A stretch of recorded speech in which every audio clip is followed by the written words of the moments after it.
You ever feel like life's just one big setup? Like you're playing the part of someone else's script, and no matter how hard you try, you can't rewrite the ending?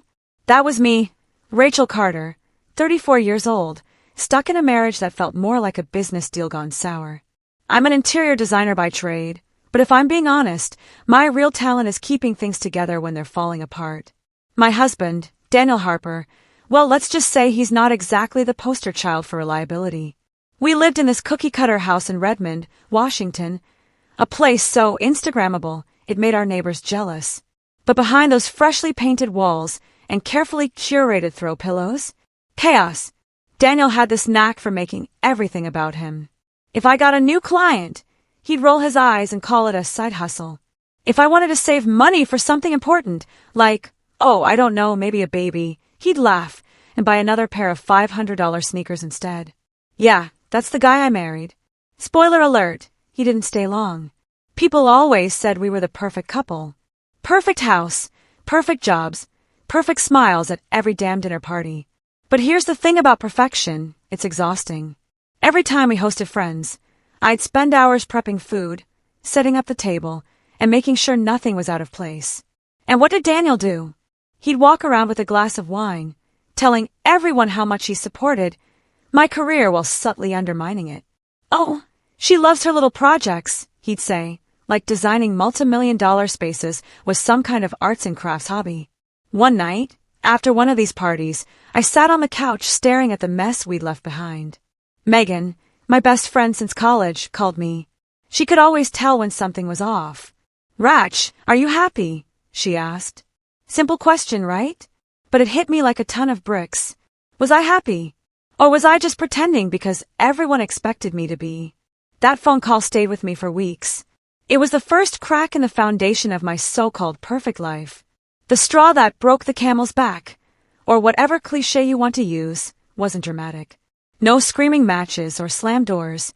It was a Tuesday morning, of all things.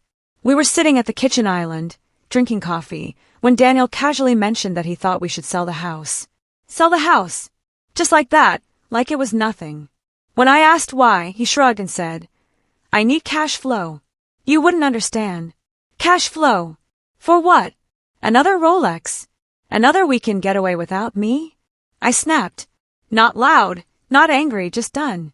You know what, Daniel? Maybe you're right. Maybe I don't understand. Because I've been busting my ass to build something meaningful, and you treat it like it's worthless. He looked at me like I'd grown a second head. Meaningful? Your career barely pays the bills. That's when I realized this wasn't just about selling a house. This was about control. About power. About him thinking he could dictate my worth. So I grabbed my keys, walked out, and booked a hotel room downtown.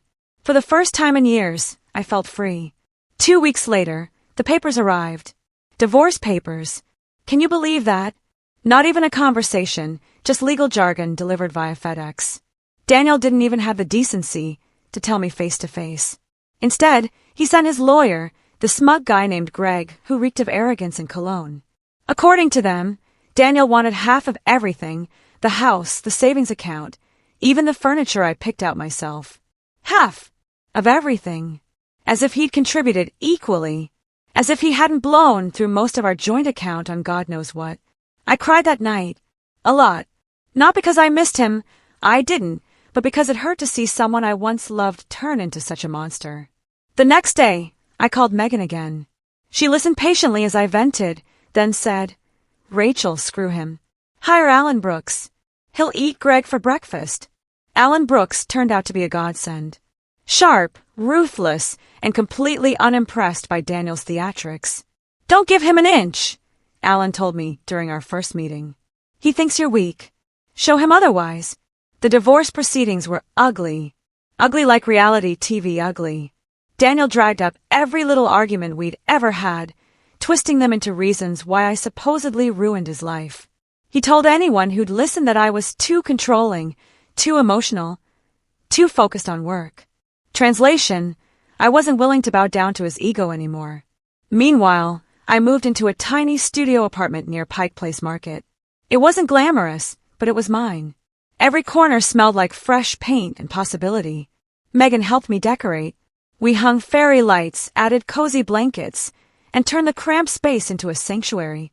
"This is your fresh start," she said, handing me a bottle of champagne. "To freedom." I clinked glasses with her, feeling a mix of excitement and terror. Freedom sounded great in theory, but rebuilding my life from scratch? That was daunting. While I was figuring out how to adult solo, Daniel was living his best temporary life. He rented this ridiculous penthouse overlooking Lake Union, complete with floor-to-ceiling windows and a jacuzzi tub. Every time I saw pictures of it on social media, I rolled my eyes. Classic Daniel, always trying to prove something. At the country club, he bragged to his golf buddies about how much better off he was without me. "She was holding me back," he said, like I was some kind of anchor weighing him down. "News flash, buddy, anchors don't float away unless you cut the rope yourself." But here's the funny part. Deep down, I knew this phase wouldn't last. Daniel's MO was always the same. Live large now, worry later. And sure enough, cracks started showing almost immediately. Missed payments, bounced checks, suspiciously quiet weekends. Still, he strutted around like he'd won the lottery. Little did he know, karma doesn't take vacations. Fast forward 6 months, and Daniel's shiny new life began to tarnish faster than cheap jewelry. His real estate gigs dried up. He'd pissed off too many clients with his shady deals, and suddenly, those luxury amenities weren't looking so luxurious anymore. Word on the street was that he couldn't afford the penthouse rent. Then came the eviction notice. Yep, you read that right. Mr. High and Mighty got kicked out of his dream home because he couldn't pay the bills. Karma really does have a sense of humor. Meanwhile, I was thriving. Literally. I landed a massive project redesigning the lobby of a tech startup in South Lake Union. The CEO loved my vision, a blend of modern minimalism and Pacific Northwest charm, and referred me to 3 other companies. Suddenly, my phone was ringing nonstop. People started recognizing my name. It felt surreal, like I was finally stepping into the spotlight after years of standing in the shadows. And the best part? None of it involved Daniel. Not one bit. There's something about hitting rock bottom that forces you to rebuild stronger. That's exactly what happened to me. With Daniel officially out of my life, well, legally speaking, he still lingered like a bad smell. I decided to focus on me. For the first time in years, I didn't have to tiptoe around anyone else's ego or justify my choices. It was liberating and terrifying all at once. I started attending networking events downtown, places where designers, architects, and developers mingled over hors d'oeuvres and awkward small talk. At first, I felt completely out of place. Who was I kidding? These people were power players, and I was just Rachel from Redmond. But then I met Ethan Caldwell. He was tall, with salt and pepper hair, and this calm confidence that made everyone gravitate toward him. When he introduced himself as an architect working on sustainable housing projects, I immediately geeked out. Sustainability is the future, I blurted, probably too enthusiastically. To my surprise, he smiled and said, "Exactly. We should work together sometime." That conversation changed everything. Ethan wasn't just charming, he was genuine. Over coffee the next week, he offered to mentor me, sharing insights about scaling a business and navigating Seattle's competitive design scene. For the first time, I felt like someone believed in me, not because they had to, but because they saw potential. And let me tell you, nothing motivates you quite like knowing someone thinks you're capable of greatness. While I was climbing ladders, Daniel was busy falling off cliffs. Word spread fast in our little community, especially gossip about former Golden Boys turned cautionary tales. Apparently, his financial mismanagement caught up with him big time. Unpaid taxes? Check. Maxed out credit cards? Double check. Bad investments and sketchy real estate deals? Oh, absolutely. The penthouse debacle was just the tip of the iceberg. One evening, Megan called me with the latest update.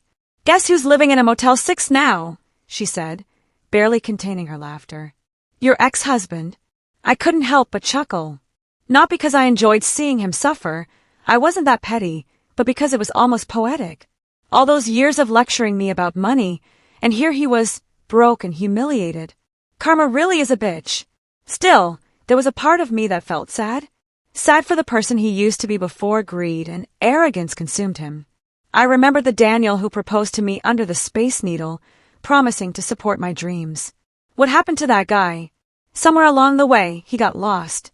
And honestly, I wasn't sure he could find his way back. By month 8 post-divorce, I was unstoppable. My calendar was packed with meetings, site visits, and brainstorming sessions. I even hired my first assistant, a bright-eyed recent grad named Lily, who worshipped the ground I walked on, okay. Maybe not literally, but close enough. Together, we transformed my tiny operation into something legit. A full-fledged design firm specializing in eco-friendly interiors. The highlight, landing a contract with Microsoft to revamp their employee lounge. Can you imagine? Me, Rachel Carter, designing spaces for one of the biggest tech giants in the world. Every detail mattered. The color palette, the furniture placement, the lighting fixtures. I poured my heart into it, determined to create something functional yet inspiring. When the project wrapped, they sent me a thank you note saying how much happier employees felt in the new space. That moment, pure validation. And then there was Ethan. He wasn't just a mentor anymore. He was becoming something more. We'd grab lunch between meetings, talk late into the night about industry trends, and occasionally steal glances that lingered a beat too long. Was it unprofessional? Maybe. Did I care? Not really. Life's short, you might as well enjoy the ride.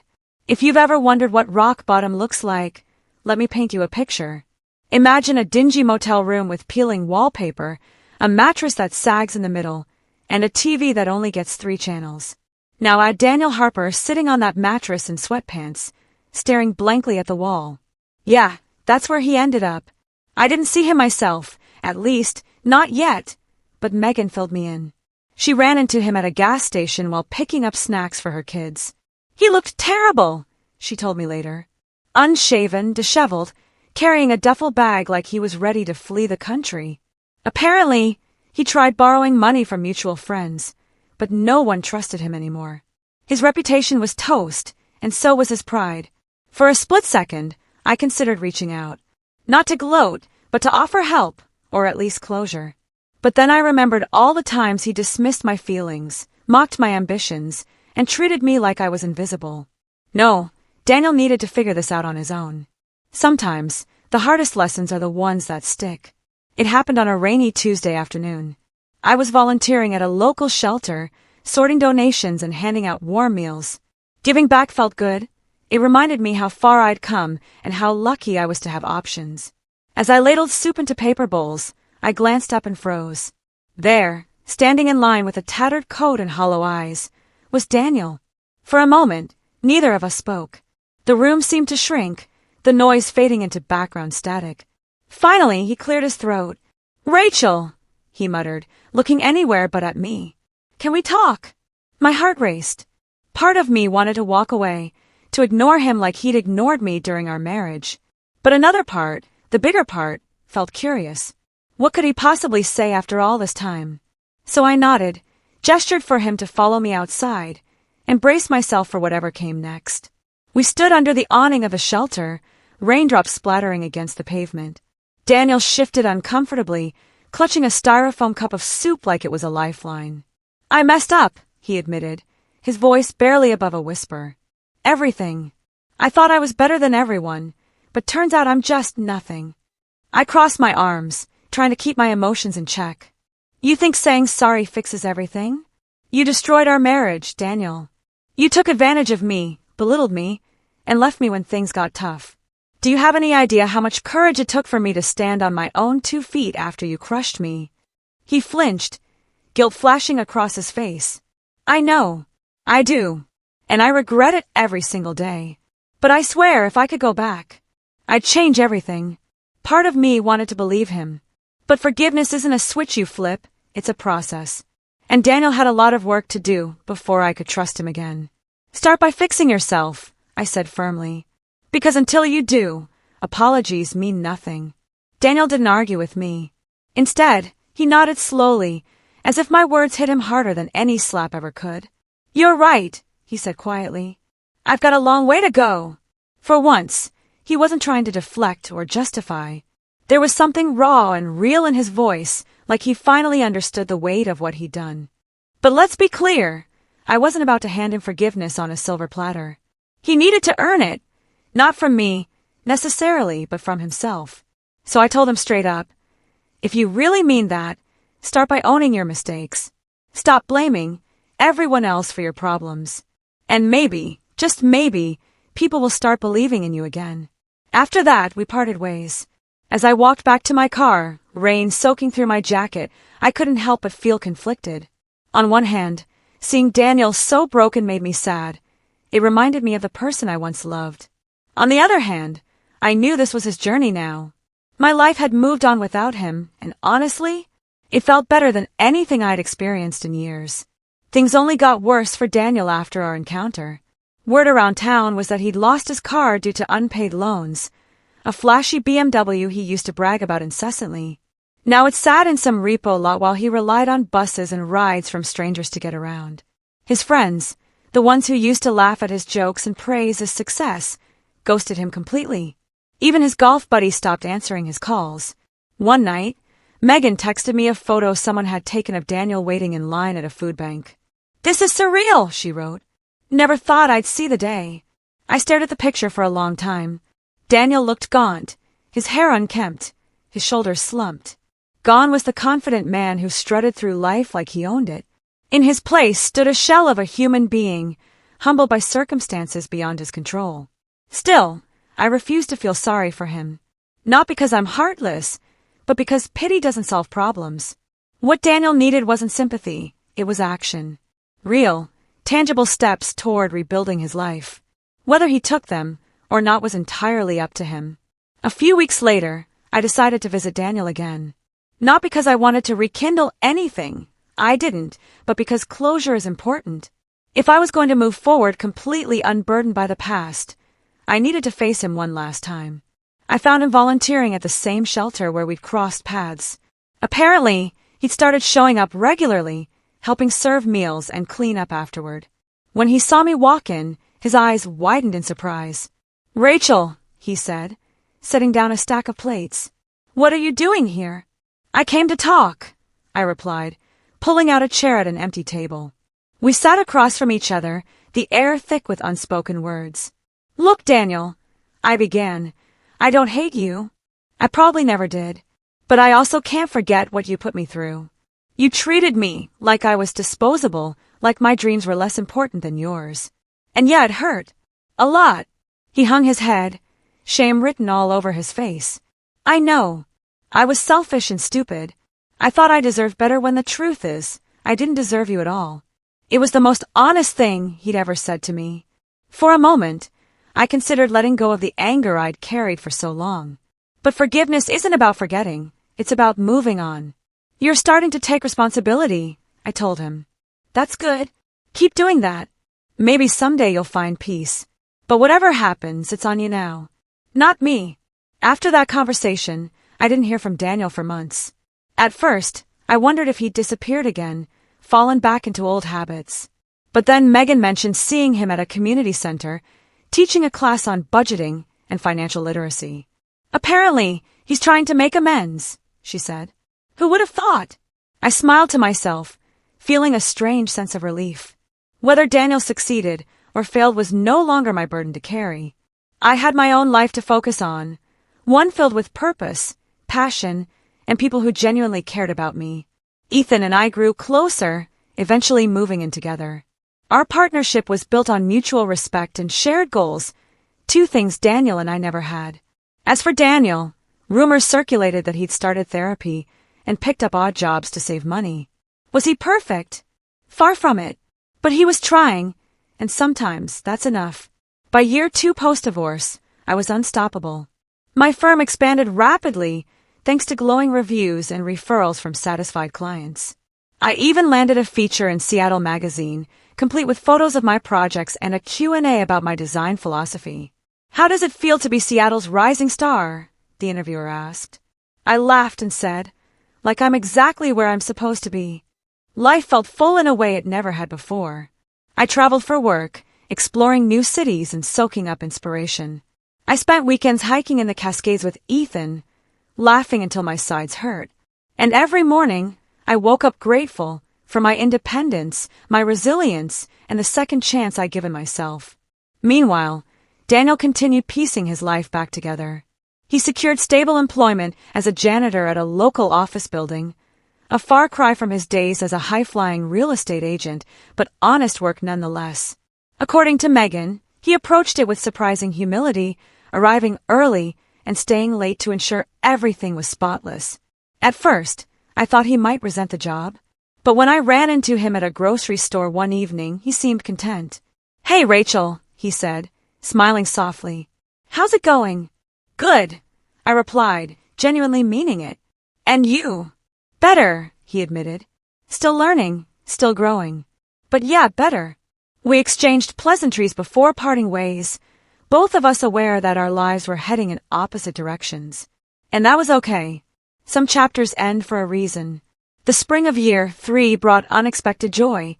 Ethan proposed during a sunset picnic atop Cary Park. With the Seattle skyline glowing behind us, he got down on one knee and asked me to spend the rest of my life with him. Tears streamed down my face as I said yes, realizing how far I'd come since those dark days in Redmond. Our wedding was intimate yet beautiful, held in a botanical garden surrounded by close friends and family.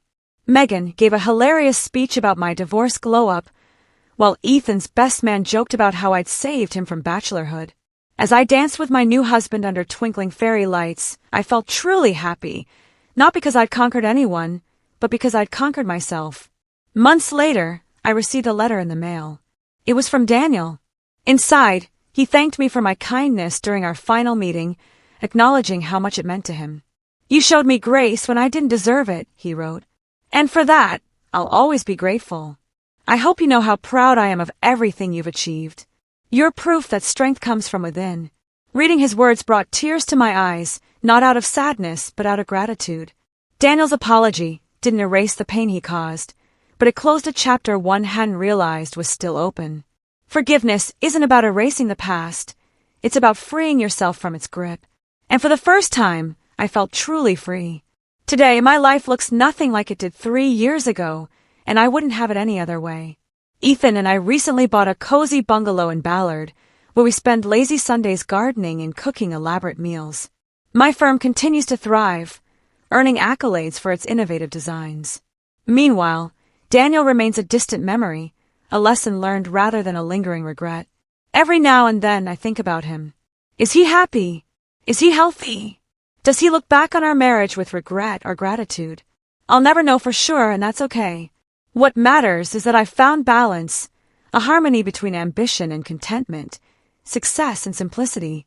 Last month, I hosted the grand opening of my firm's new flagship studio in downtown Seattle. The space was breathtaking. Sleek lines, natural materials, and floor-to-ceiling windows overlooking Puget Sound.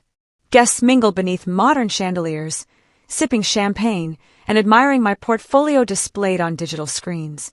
During my speech, I reflected on the journey that brought me here. "When I started this company," I said, choking up slightly, "I didn't know if I'd make it. But I learned that resilience isn't about avoiding failure, it's about rising stronger every time you fall." To anyone chasing their dreams, remember this: you're capable of more than you think. The applause was thunderous, but the real victory was knowing I'd built something authentic, something rooted in grit, growth, and grace. Looking back, I realized divorce wasn't the end of my story, it was the beginning. Losing Daniel forced me to confront parts of myself I'd ignored for years.